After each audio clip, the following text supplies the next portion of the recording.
with the pledge to the flag.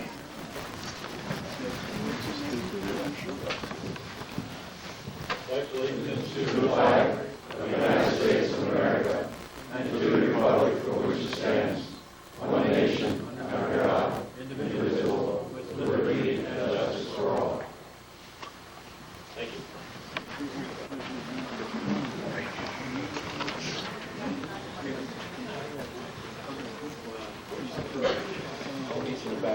Hey, Mike. Yes. We're almost ready to get to Cancun. Treasury's looking good. I got our treasurer's report from Patty Jobbery, our treasurer, who is getting her knowledge in the process of becoming a reverend. That frightens me a little bit, but you have to do that. Anyway, our treasury after last month's income is $1,006.65. One of the things we don't have a newsletter, and other than mailing our postcards out, we don't have a lot of other expenses. So we're trying to come up with an idea, maybe have a picnic sometime this summer where we can all get together and swap stories. The other thing I wanted to talk about, I mentioned last month about trying to line up trips. I talked to Roar Bus, and there's a couple that might be interesting for us. The one is the one I mentioned where we go to Washington and go to the World War II Memorial, the Franklin Roosevelt Memorial, and then go out to the National Air and Space Museum at the Huntsbar Hazy Center. And that's a great trip. I did that one once before for the Hummelstown Area Historical Society. They say we can bring that one in for about $49, which ain't too bad. The other one is a little more expensive, but we would go down to Annapolis, to the Naval Academy, and do a tour of the academy, have a cruise on the Miles River, and lunch is included at a tavern. Of course, I know you fellas don't drink, so we may have to find a McDonald's for someone. Anyway, that was going to be around $83. I don't know, maybe that's a little high, but anyway, yes, sir. Bill, you guys had talked about a bus trip already for the air show. Anybody read the paper? I was going to talk to Lower Dauphin. Their director of transportation resigned, and they hired one this past Monday night, and I haven't had a chance to talk to him yet. But you know what I'm hoping, it wouldn't be a fancy trip. We try and get a Roar school bus and make it as inexpensive as possible. Those of you who don't know what we're talking about is going down to Reading Airport for World War II days, which is, I believe, the first to third? First, second, third. Of June. Yep. So if you think there'd be interest in that, we could proceed with that one as well. Matter of fact, maybe we could use some of the treasury money to pay for that bus. We could get it at a decent price. I know that's Mike, that's going to cut into our Cancun trip, but you'll have this. Oh, I think that takes care of about all of the business. One of the things that I want to put out over there, Patty suggested to me, she said our treasury isn't in trouble, but any of you who would prefer, rather than getting a postcard, to get the information on the meetings via email. I've got the list here, and if you'd like to get it by email instead of by postcard, just fill in your email on this list, and I'll leave it over here on the table.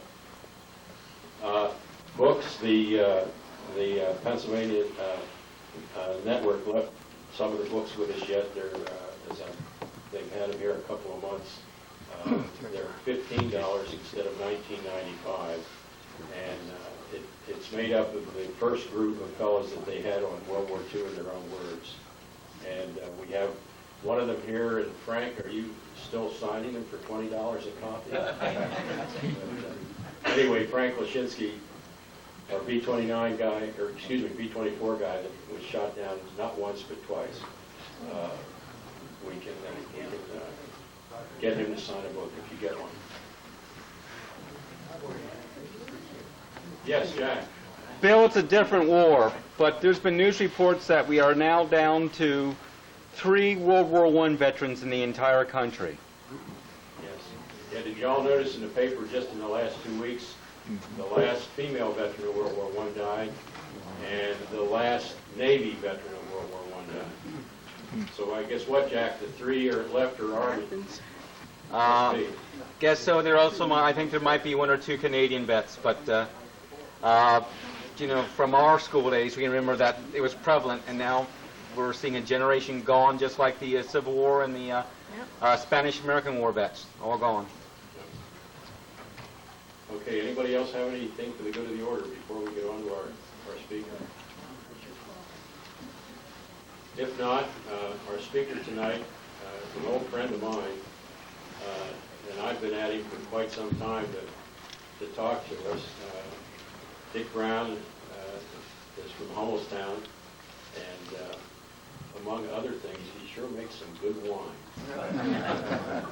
I don't know if he learned that on Iwo Jima or not, but I understand they didn't have much fresh water there, so he couldn't have done that. But Dick's going to talk to us tonight, not just about what it was like to land on Iwo Jima and go into the meat grinder, but he's going to talk about what it was like all the way through, from boot camp at that country club they call Paris Island, and all the way through to the end of his war. So without further ado, Dick Brown, 4th Marine Corps.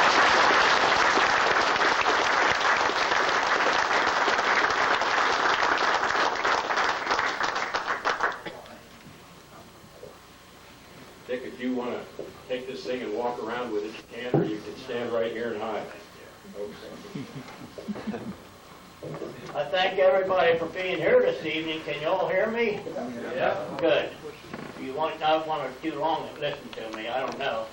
But Bill Jackson asked me quite a long time ago to come here and speak. But I told him, I said, listen, Bill, I can't remember what I had for breakfast the other morning. How do I know 63 years ago what to talk about? You know what I mean? So, but anyhow, when I was coming in, and before that, one of my good friends, he told me, he said, listen, Dick, you can talk, but don't talk all night, because I got to get up and milk the cows in the morning. That's my good friend Kevin Ricker sitting back in there someplace hiding. So, well, I'll start. Like I say, I thank everybody for being here. It's a really pleasure for me to come here and talk. There was a time I would never do this, but it's like maybe some of you fellows, you bring back memories and stuff, but you know, a long time ago, I was watching TV, which I don't watch too much because I'm always out busy working. But these 2 nuns, they escaped out of the prison in Germany. And this here preacher was talking to them one evening, and they were from Australia, and they said, well, you know, you people have a lot of history, but you never tell anybody. But it's hard still to do that.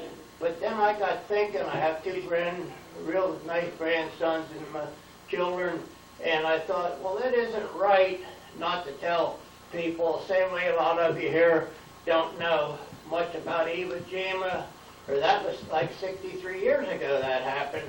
But I think you should let people know, but that's not really what I should have thought of that a long time ago, but I didn't. And I went to see the flags of our fathers, and you know, that daggone night I couldn't even sleep. It just bothered me, you know, stuff like that. And it seems like every February 19th, when that comes up, that's when we landed. For a couple of days, it's rough. But here I am, and I'm going to try and tell you people a little bit what goes on over there, what happened in my 6 days that I was on there. So I was born in Summerdale, if you know where that is, back of Enola. And we were in a poor family, and I'm still poor. But, you know, it's not a disgrace to be poor, but it's daggone on handy. But then I tried to get into service. My 2 brothers, oldest one, he was with Patton in Africa going up through. And the next one to me, he was with MacArthur in Philippines, but they wouldn't take me because I had 3 sisters at home, dad and mom. They said, well, do you want to go? Go. I tried to get him when I was 17, but wouldn't take me. So I went when I was 18. Well, then I went down to Parish Island, which maybe some of you know about that down there. It was rough. I'll tell you back then now, these drill instructors don't even have to look mad at them or they're out of there. So I spent 10 weeks there, then I went to Camp Lejeune, Tent City, and was there. And then they shipped us down to San Diego. I boarded the ship there, and we sailed over to Tent City. If any of you would know, that's over by Pearl Harbor. It's a big place then. And I was there, I don't know how long. Then they put us over Maui till we got our division together. And then we sailed right before Christmas. About 50 days we were on the water. And nobody would ever tell you where we were going. A lot of them thought we were going to Japan, which myself thought that, but it wouldn't come out. But I know we'd be laying in bunks, and a couple different guys had leaned down and said, hey, Dick, I'm scared. I'm not going to fight. I said, you're not going to get out of it. Where are we going? I said, I don't know. So anyhow, I worked down in the mess hall to do something, while we were sailing. And then, of course, on the 19th, the sirens went off, and we had to all go up and top. And we were there, and the sergeant says, isn't that beautiful? He said, we'll be out of here in 2 days. And he said, then we're supposed to go home or else in Okinawa. I said, well, that ain't bad. And a fellow come up to me when I was in Arlington. He said, Dick, isn't this a wonderful day to die? I said, well, I'm not going to die. So anyhow, we went over the ship, and you have to watch when you go down these ropes because you're tramping guys' hands below you and above you, And when you get on them boats, you better make sure it's going down because when you get in there, if that's coming up, that'll bust your legs.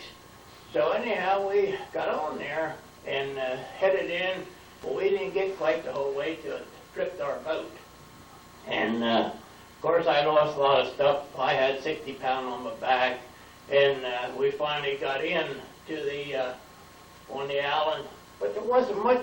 They just had us pinned down there for putting her a day. You couldn't move.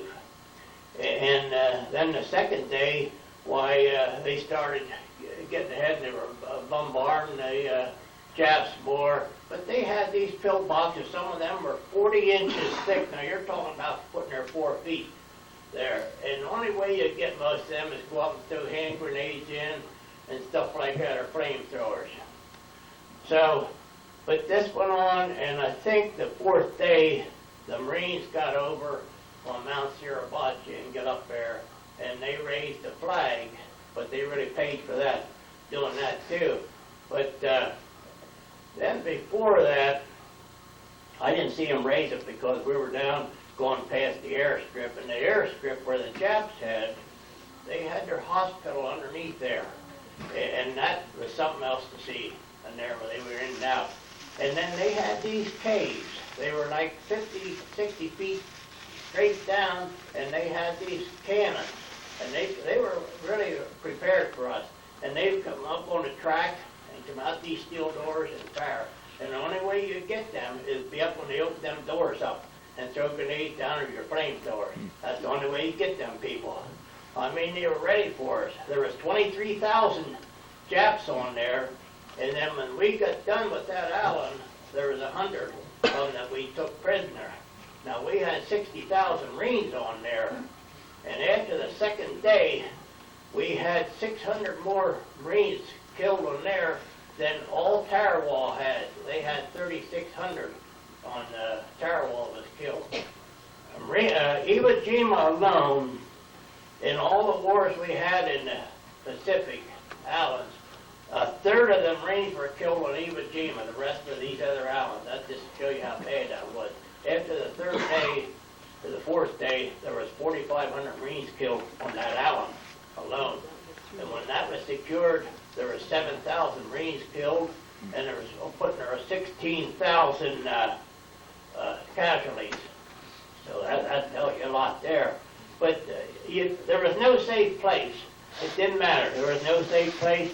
I know the one night I was there, and my real good friend from Philadelphia, he said, you got to go out, make a business. I said, do it in here, don't be going out. But at night, we were shooting, anybody thing that walked, you were shooting it, you know. You shoot it. So he said no. So he had it, well, of course, he didn't make it. I drug him back, they shot him, you know. And just stuff like that was on. So we went the fourth day. I was in the 81 millimeter mortars. Now that's a big shell about this here high, about that round. Well, we didn't have our stuff for quite a while, a couple days, because there was nothing in there. They couldn't get nothing in there. Everything was jumped along that whole island, or the seashore there, the beach. And they finally got tracks laid and stuff, and got the stuff in for us, and we got our mortars, and then we started up through. But like the, what was it, the fourth day, there was a hill to take, and it took us about an hour or a day and a half to get that hill from them Japs, and we lost over 200 fellows doing that day and a half. My platoon, there was 5 of us left out of that was going. You know, life, I knowed after the fourth day that I would never come out of there without being hurt.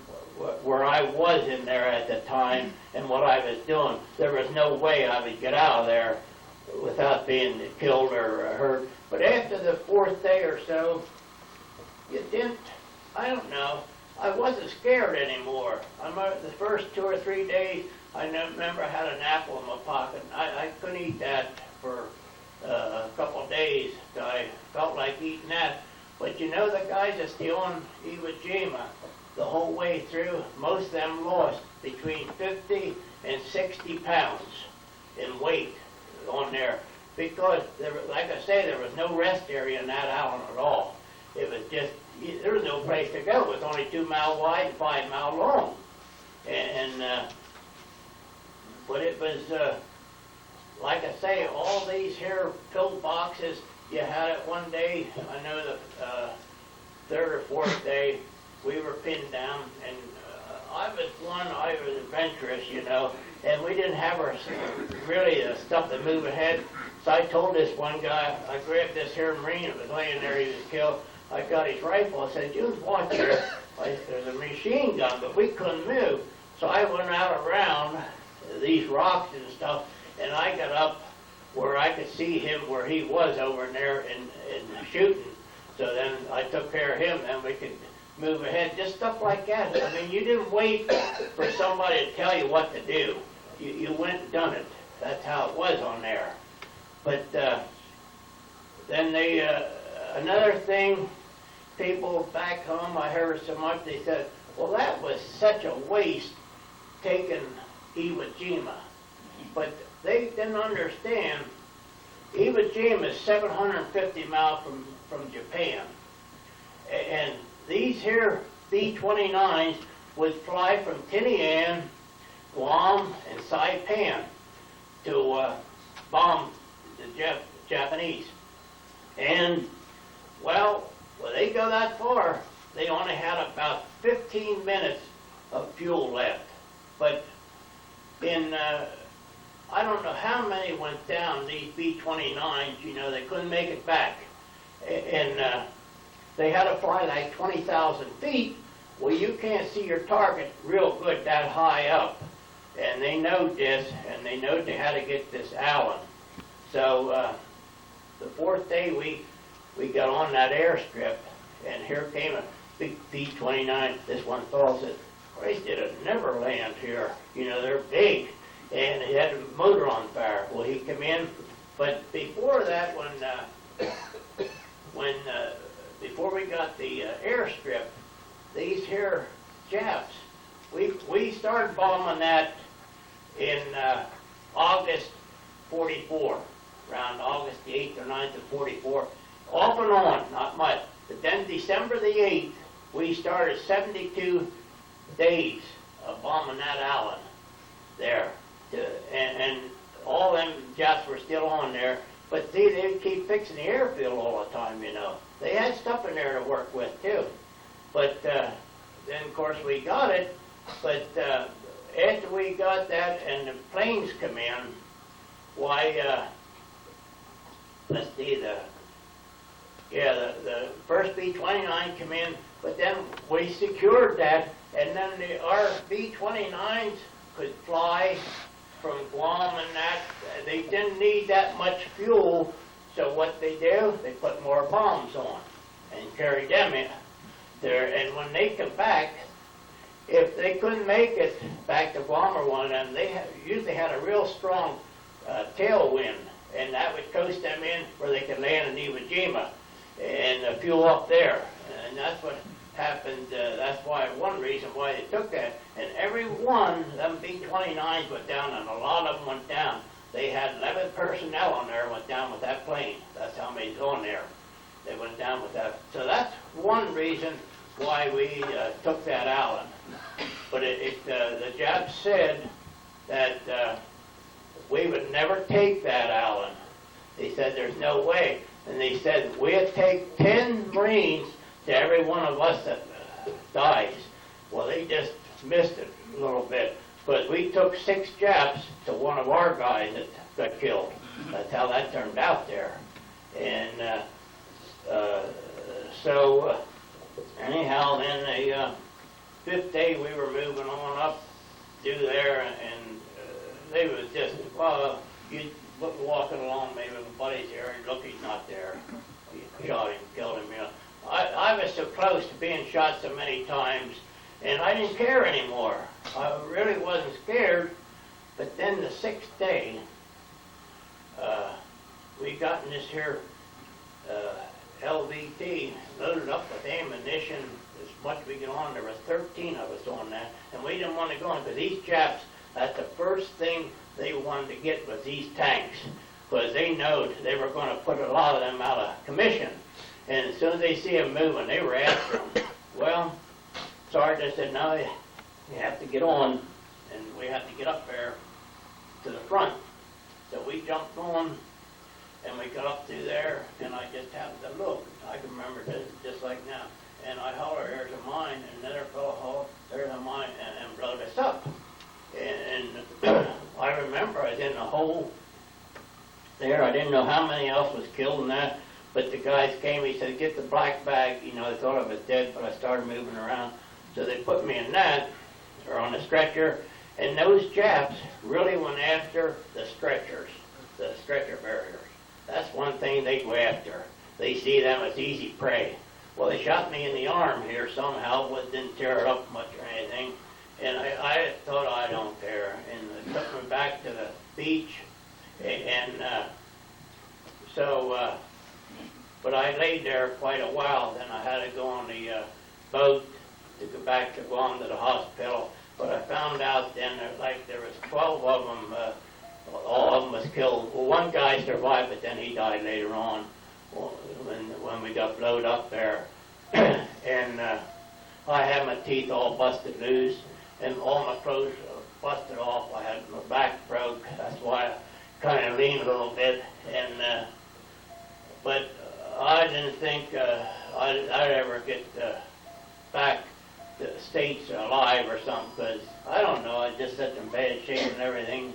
So many, but you know, when you're hurt or I go to the medical center, VAs, and you think you're bad. You walk in there and look at some of them fellows and people in there. That changes your tune a lot. Like I was down the last time here about a month ago, and I was talking to a fellow. He was 52 or 62, and we were talking. I said, "What are you in here for?" Well, he said, "I had to get both my legs taken off." Now that tells you something there.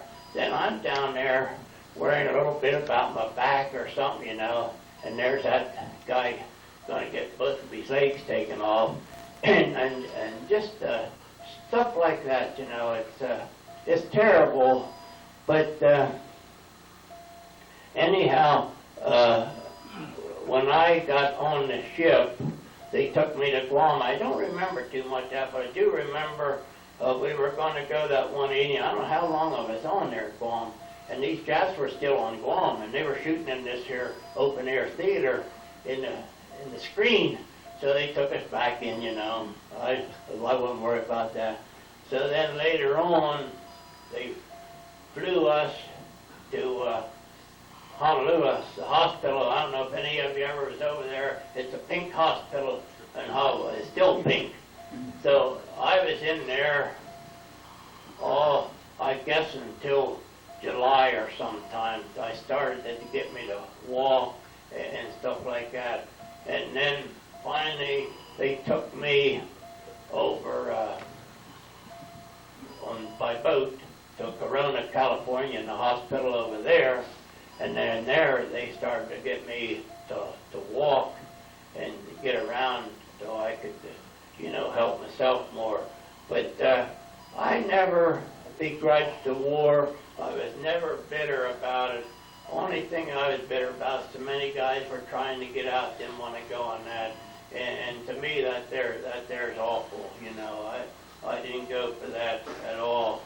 But so many guys, what really made me feel bad, all my friends, when I left that island, I come to and back, it really was sad to leave and let all my friends, and I was a fellow, I made up with a lot of friends in the service, and it's still hard to think about all of them.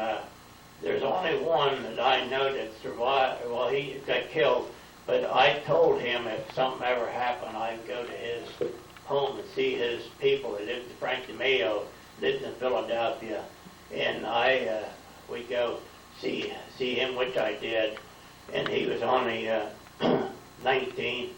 But over there, to get back to that war, we had 800 ships on there. That's a lot out there in the sea. They had these 5 big aircraft carriers. The oldest one was a Arkansas. That was commissioned in 1912. Now that was there, but now you're thinking, well, that is old. No, it wasn't, because it was only around 32 years old then when they got into war. Then they had the Idaho, the Tennessee, and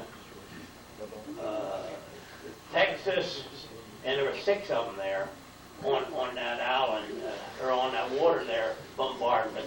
But they had hit them pillboxes. It's just like throwing BBs over here at the wall. That didn't do nothing. Not when they're that. And some of them are more than 4 feet thick.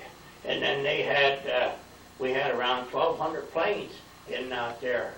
And still after them chaps, but you still couldn't get them buggers. You just had to get them by hand. That's all. Go after them. So they would holler at us at night, but that's one thing.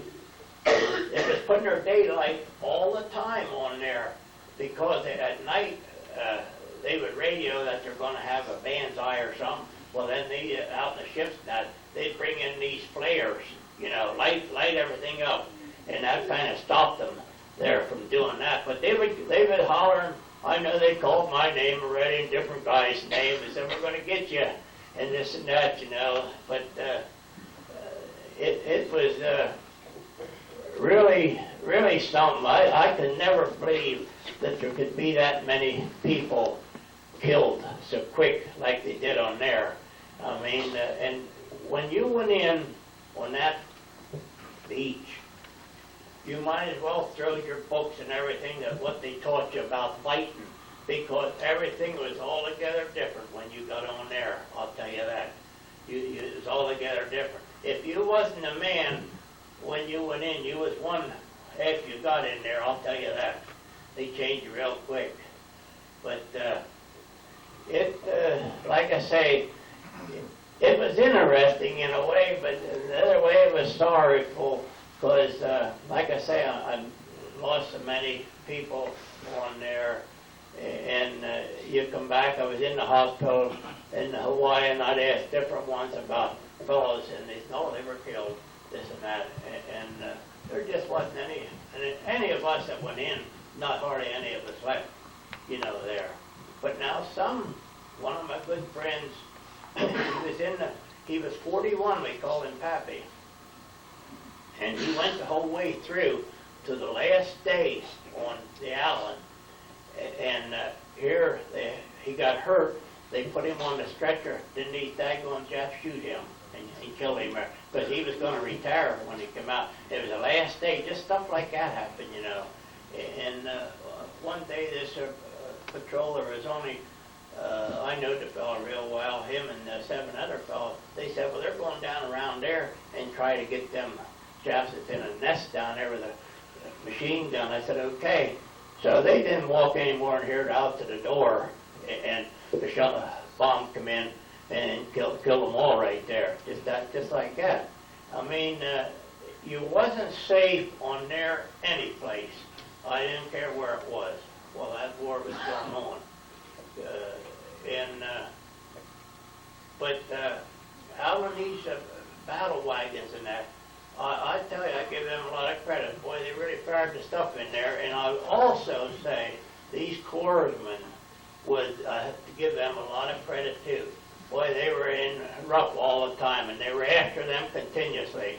Them and those tanks and that, they really went after they get them out of the road, and because they know they were going to, and a lot of them had flamethrowers on that they could shoot right in them slits.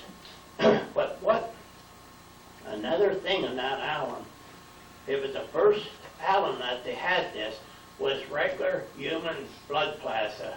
That's the first time they ever gave that, bulk blood.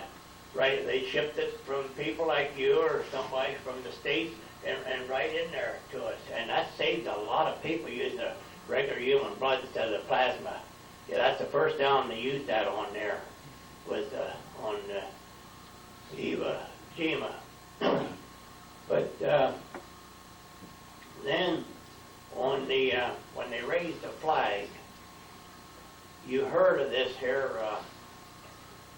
Ara Hayes, Drunken Ara Hayes. They had a record out or something of him, Drunken Ara Hayes. He's the one who helped raise the flag on Iwo Jima.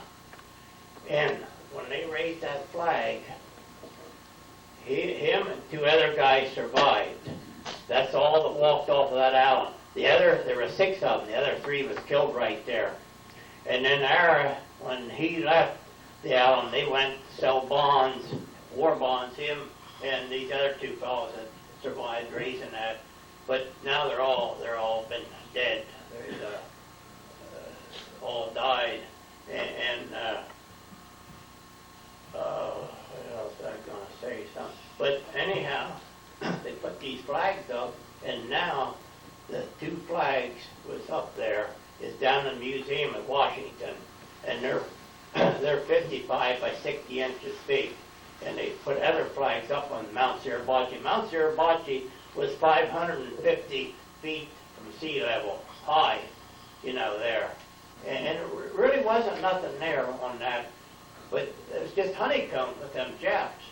But when you went in there in that island, if you ever tried digging in a bin of wheat, that's how it was digging this sand or down the shore. You could hardly dig a hole or anything because it would fill up with it. They'd be shelling it and it'd fill right up. You're laying there on top of the sand. It's a big black ash. And at night, it really got cold. It got down around 40 degrees on that island. That's how cold it got there. And very little rain, but it was cloudy most of the time on there. But yeah, but I could have went back like a lot of other veterans. But at the time, they wanted $2,700 to take us over. And you'd think they'd take you over for nothing. The old Clinton was in office then. He was spending all his money on these women and that. I don't know. What are you going to do? I stay home. So, I don't know what else to tell you, good people. But, when I got then out of the hospital, Corona, I came pedaling a little bit there. Then I came up to Bainbridge, Maryland, and then I finally got discharged there. Well, they had my discharge, everything messed up. I had wait for different things. You know, you got then points to get out and that. So I got discharged, and then I come home and met this nice young girl, Esther Brown, and I've been married to her now, soon to be 60 years, but she always keeps telling me, you have selective hearing. You know? I don't want to hear all the stuff she says. So that's how it is. So, I don't know what else to tell you people. Bill? Maybe we take some questions there. Okay, if I can hear them. Okay, well, I was going to ask My hearing, and I got hurt, that was, I was going to ask you, you mentioned the LBT, that's the one they call the alligator? yeah, they go in land or sea. Okay. Yeah, yeah. And that's what we got floated up on there. But you know, they always said, I had fellas, they were on Saipan, and they said, you know, the worst thing you can ever get is concussion. Well, I believe them, because that's what I got there. But you know, there's another thing. On Saipan, even Jima was just the ninth the size of Saipan, and the Japs only had 23,000 Japs on Saipan. That's a big island. To 23,000 on Iwo Jima. So that tells you something there, you know. And they didn't want to quit on there. They didn't think we could take that island. But we sure fooled them. Val? Yeah, you mentioned that the Japanese called your name at night and other names. How did they have gotten your name? How did they get your name, the Japs, when they were saying Oh, your name? a lot of them knowed English. When I was in the hospital in Hawaii, they were right down below us. I'll tell you one thing. I met a couple of them Japs. They left them out, but they had they're down below us. They had bars to win and everything. But a couple were out there. I don't know why, but they could talk good English. A lot of on that island, you ought to hear them at night, calling each other, calling us names, you know, our names and that. A lot of them speak good English. And another thing with them, when they're kamikaze planes, I don't know if you know this or not, it was a one-way ticket for them.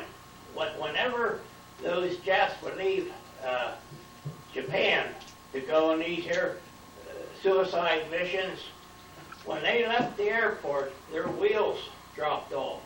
Well, the plane didn't have no wheels, and they didn't have no place to land. But some of them still, like my brother in the Philippines, said a couple survived in the ocean there where they picked these Japs up.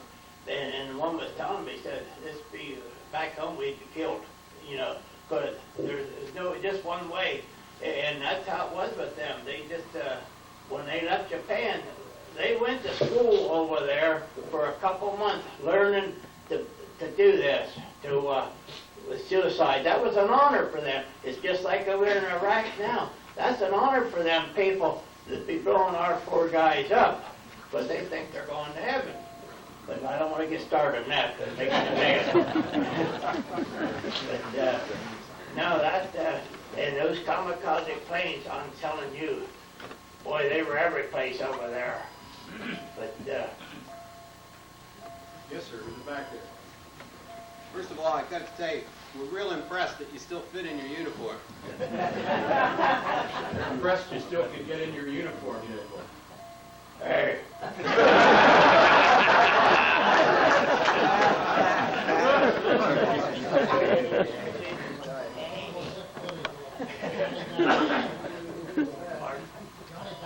Second Marine, 4th Marine Division. He had a job over here in the United States for Guadalcanal, and then he went over there. They never found his body, but his handbag and everything was over there. You have to go there. Simplify. Simplify. Okay. You have a long time yet to go. I do. I'll tell you. 84 years old. Well, I'm just 82. I'll tell you, I don't want to get old again. Did you ever play a big part in that? Yes, they did. The flamethrowers threw a big part in there because, you know, these pillboxes, you'd have to get around at them, you know. You couldn't. One time a couple of us went up there, but here was a machine gun. And just lucky I got back of a boulder, but it killed these other guys. But you had to get around. And then these flamethrowers, you get them if you can get them. And there was a lot there, but there was a lot of place to use them. And they would get up and stick them in those slits. And that was the end of them. But we'd throw grenades in those slits if we could, you know. But it was almost impossible to use a rifle or something to get them when they're in there. You had to wait like a flamethrower or something to get them buggers out. And in caves, see, there's one cave this here, two guys says, well, these Japs were in there, and he said, they wouldn't get them. Well, that was ridiculous. They should have never went in there because they never come out. And one of the big things they done over us guys, now I didn't, I was thinking of it, but I don't know where they got them, but a lot of guys had pliers, and they pulled the Japs' gold teeth. He turned them a bulldog bag, they put tobacco in for your pipes, the old fellows had them. Well, these guys carry them around with pliers, and they're pulling these gold teeth. Now, those Japs had a lot of gold teeth. This one guy was there, and he had his jaws locked, this Jap. And this one Marine says, hey, I want them teeth. He took the rifle, busted his jaw, got his pliers. That's what they saw there. But they really like those. That's the only way to get to it. Yeah. No other way. No, Otherwise, they'd invite everybody. Yeah. You were sick. see the jet, we had tanks with them on, but not that many. It was more or less hand, you know, you carry them. And you had these bazookas, but they didn't do too much good, you know. But the flamethrowers was a good thing for them. I gave them a hot seat real quick, you know. But was there anybody else had any? You were on a mortar team, but did you fire any missions, or were you mostly a rifleman, considering how you're losing equipment and things? You were on the 81 mortar team, but Yeah. did you get many missions, or were you mostly just a rifleman? No, I was just with them a lot. But I was at first we didn't even have them, but we lost everything when we went in. And later on we got the mortars in there to us. And that's when, right at that's when I got blowed up with those. But I'll tell you, they done a lot of damage. I'll tell you one thing. If they were up here at Carnes's, you know, shooting at you, and we zeroed in there, maybe we were 100 yards out in the road or someplace. Well, I guarantee the next time we fired one, it was right there at them. You know, but that done a lot of damage, but not because, like I say, there you had to have direct hits with them buggers. And you know, when they were called Imperial Marines, now they were the best Marines that the Japs ever had, and they trained them for that island. That we weren't going to take it, but of course they were wrong. We took it, you know. But yeah, it was sad, you know, when you lose all your friends there. And I don't know. I just hate to think of it still, but that's the way it is. Is there any more questions? Or How do you get the fuel on the island to refuel the B-29? How do they get the fuel? How did they get the fuel on the island to refuel the B-29? Ships bring it in. Ship. Yeah. See, and a lot of times there too, they fuel by air. You know, they have to fuel them while they're flying. You see them do that now with fuel, right? But see, those planes. That's what disgusts me still, people saying we shouldn't have taken that. But my God, all these guys that went in the ocean, 11 of them every time, well, once they got the island there and they could land, they could go to Japan at 5,000 feet instead of 20,000. Now, when you're up 20,000 feet, you know you don't see too much to hit.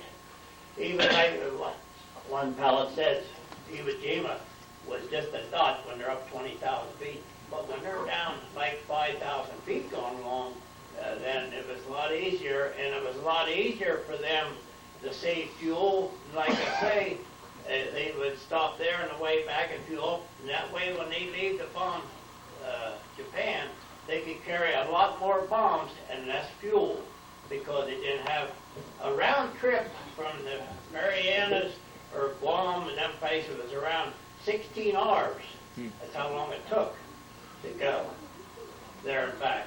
And that's a long time, you know, to be up in the air. But I think in the first 4 or 5 days there was 20-some B-29s landed on there for repairs and that, on Iwo Jima there. Yes, sir, to back. Just the question I had was, you said that you ended up with 6 surviving members of your platoon. How large was your platoon to start with? You said that 6 survived out of your platoon. How many were in the platoon when you started? 70-some. 71, I think. I think I was too contrary to die or something. I don't know what. I guess my wife needed me for something. I don't know. Anybody else? If not, Dick, thank you very much, sir.